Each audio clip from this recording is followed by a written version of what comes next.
Kota yang hilang dijumpai semula hampir 1,600 tahun kemudian.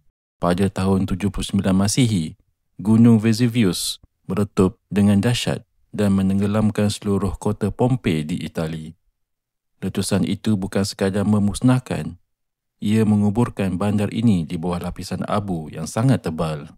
Selama berabad-abad, lokasi sebenar Pompei hilang begitu sahaja. Hinggalah tahun 1748, apabila penggalian menemui semula rumah, jalan dan artifak yang masih terpelihara. Yang paling mengejutkan, pos mayat, makanan di dapur dan lukisan dinding semuanya kekal hampir sempurna.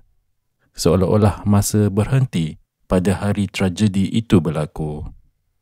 Fenomena ini memberi dunia gambaran paling jelas tentang kehidupan Rom purba. Satu kota yang mati, tapi ceritanya terus hidup.